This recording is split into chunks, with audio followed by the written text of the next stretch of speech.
आज हम लोग देखने वाले हैं क्लास 10th का एक्सरसाइज 3.3 का क्वेश्चन नंबर 1 का पार्ट 3 देखने वाले। पार्ट 1 और पार्ट 2 हम लोग देख चुके हैं।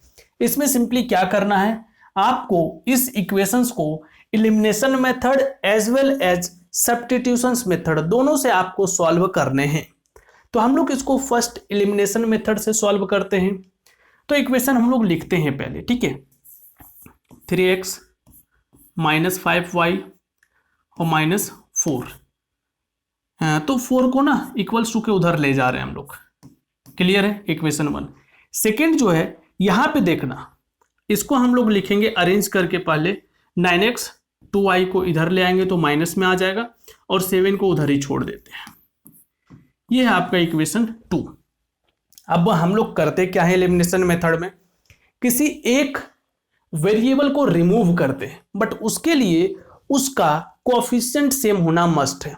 यहां पे कोएफिशिएंट सेम है क्या, नहीं है, तो हम लोग x का कोएफिशिएंट को सेम करना इजी होगा। इसमें केवल 3 मल्टीप्लाई कर देंगे तो यहां पे भी 9 आ जाएगा और इसका कोएफिशिएंट सेम हो जाएगा।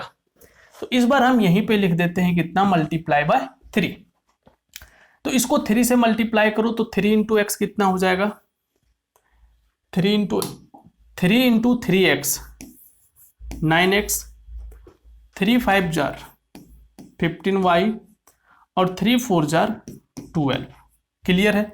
इक्वेशन सेकेंड वाले को नीचे लिख लो, 9x minus 2y is equals to 7। अब इस चीज को हम लोग करेंगे सॉल्व। अब देखो हम एक लाइन ड्रॉ किए, थोड़ा सा यहां स्पेस रखे हैं, क्यों, हम लोग को x को कट करना है और x का दोनों साइन पॉजिटिव है तो हम लोग को साइन चेंज करना होगा। इसको क्या कर देंगे, प्लस है तो माइनस, माइनस है तो प्लस, और 7 कुछ नहीं है, इट मीन्स प्लस है तो माइनस। ये 9x कैंसल हो जाएगा। अब देखो इसका वैल्यू नहीं रहा, ये अब टपक गया, तो हम लोग के पास ये माइनस में है, ये प्लस में है, तो सब्ट्रैक्ट होगा। 15 माइनस 2 13, बड़ा का साइन y, और 12 माइनस 7 5।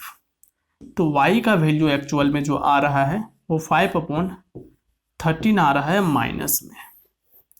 क्लियर है। अब इसी वैल्यू को हम लोग किसी एक इक्वेशन में पुट करेंगे। पुट कर लो भाई, पुट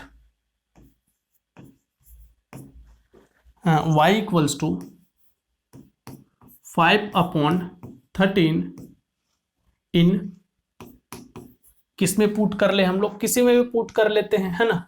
इक्वेशन 1 में कर लेते हैं, इन 1। तो यहां पे देखो 3x माइनस 5 इंटू वाई का value minus 5/13 is equals to 4। तो 3x 5 इंटू 5 25 और माइनस इंटू माइनस प्लस, नीचे 13 है और यहां पे आपके पास 4 है। अब 3x इज इक्वल्स टू 4, इसको पूरा का पूरा उठा के एक साथ ले आओ, 25/13। एलसीएम लो, 13 और 1 का एलसीएम 13, 13 4 जार 52 माइनस 50 25।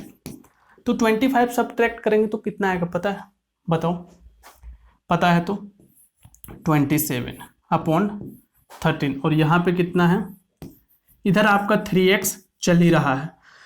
अब हम लोग क्या करेंगे, x इक्वल्स टू इस 3 को उधर डिवाइड कर देंगे, तो 27/13 और 3 को डिवाइड करते हैं तो 1/3 आएगा। तो ये 3 9 4, तो 9/13 आ गया। यहाँ पे x का वैल्यू कितना आया, 9/13। क्लियर है। ये हम लोग सॉल्व कर लिए एलिमिनेशन मेथड से। अब हम लोग इसी को सॉल्व करेंगे सब्स्टिट्यूशंस मेथड से। तो पता है हर बार की तरह इधर हम लोग इरेज नहीं करने वाले हैं, केवल ये पार्ट को इरेज करते हैं, है ना। और हम लोग क्या करते हैं, इस इक्वेशंस में से इसको भी इरेज कर दो। इस दोनों इक्वेशंस में से हम लोग किसी एक का वैल्यू कैलकुलेट करते हैं। तो यहां पे हम कैलकुलेट करने वाले हैं, मीन्स यहां पे फ्रॉम इक्वेशन 1,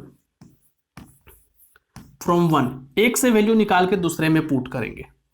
तो यहां पे देखो 3x इक्वल्स टू 4 प्लस में ले आओ 5y, 3 डिवाइड कर दो तो x equals to 4 plus 5y upon में कितना आ जाएगा 3। इसी को हम लोग इक्वेशन 2 में पुट कर देते हैं। पुट इन 2, आप लिख लेना put x equals to this in equation 2, हम डायरेक्ट लिख दिए। 9 लिखें, x के प्लेस पे देखो ये पूरा वैल्यू है 4 प्लस 5y अपॉन 3 और minus 2y is equals to 7।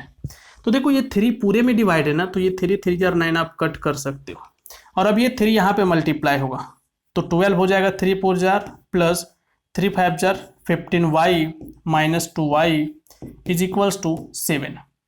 तो यहाँ पे देखो आप इस 12 को उधर ले जाएंगे तो 7 माइनस 12 और यहाँ देखो 15 माइनस 2y 13y, 7 माइनस 12 कितना हो जाएगा बताओ -5 और इधर हम लोग के पास है 13y, तो y is equals to -5 upon 13।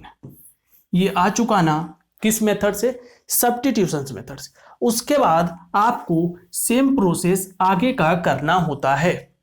Again आपको पुट करना है सेम टू सेम और ऐसे आप पुट करोगे तो ये आपका मीन्स ये जो पुटिंग वाला पार्ट है ना ये आपका एलिमिनेशन में भी रहेगा, ये आपका सब्स्टिट्यूशंस में भी रहेगा।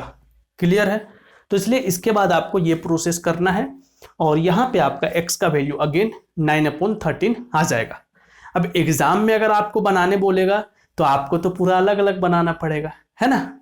हम तो यहाँ पे इरेज करके आपको बता दी, बट आपको ऐसे एग्जाम में कभी पूछता नहीं, दोनों मेथड एक ही क्वेश्चन में नहीं पूछेगा, लिख के ले लो, ठीक है। पूछेगा एग्जाम में तो एक मेथड ही पूछेगा। क्लियर है?